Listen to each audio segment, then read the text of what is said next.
Hablemos ahora del lenguaje llamado Python.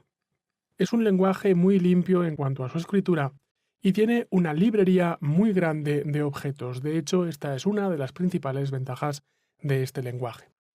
Es un lenguaje orientado a objetos, es de alto nivel, es interpretado, lo que quiere decir que no se compilan ejecutables, sino que se interpretan, es de tipificación estricta y tiene sistemas de recolección de basura.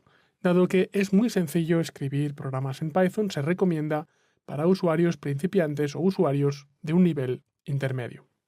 Al ser un lenguaje interpretado y no un lenguaje compilado, es absolutamente multiplataforma. Lo único necesario es que exista un intérprete de Python instalado en el sistema operativo correspondiente. Y, por supuesto, podemos descargar intérpretes de Python de manera gratuita para prácticamente cualquier sistema operativo. Pero no solo esto, no solo se pueden crear aplicaciones de escritorio, sino que también se pueden crear aplicaciones web ejecutándose sobre el servidor Apache, lo cual hace que Python sea más interesante todavía, ya que con el mismo lenguaje podemos crear tanto aplicaciones de escritorio como aplicaciones web. Una de las cosas que distingue a Python del resto de lenguajes de la lista es que también se puede usar como lenguaje embebido de scripting en multitud de aplicaciones que necesitan usar un lenguaje de programación para aumentar o para ir más allá en sus características. Vemos a continuación qué aspecto tiene un programa creado en Python. Al igual que en Ruby, un programa en Python puede ser tan sencillo como simplemente escribir esta línea: print hola mundo. No es necesario usar el método main, no es necesario usar llaves de apertura y cierre, tampoco es necesario el punto y coma. Pero probablemente este ejemplo no nos enseña demasiado, por tanto, vamos a ver un poco más de código.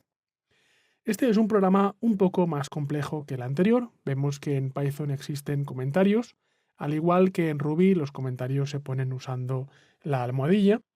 Vemos que también se usa la palabra reservada def para definir funciones, en este caso una función llamada sayHello que tiene un parámetro llamado name.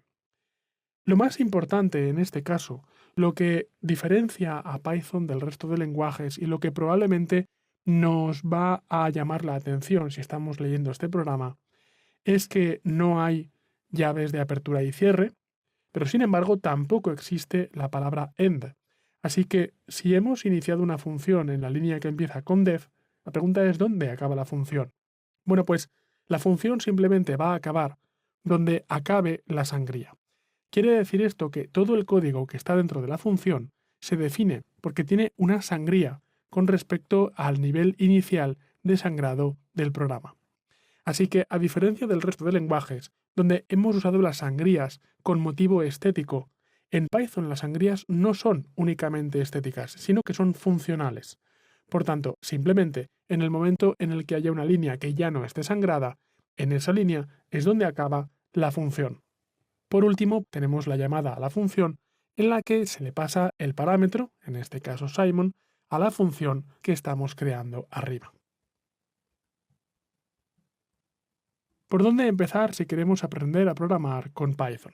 Pues para trabajar con un editor, simplemente podemos trabajar con PyDev o con Komodo. El recurso oficial en la web para aprender Python es la propia página web del lenguaje que podemos encontrar en www.python.org.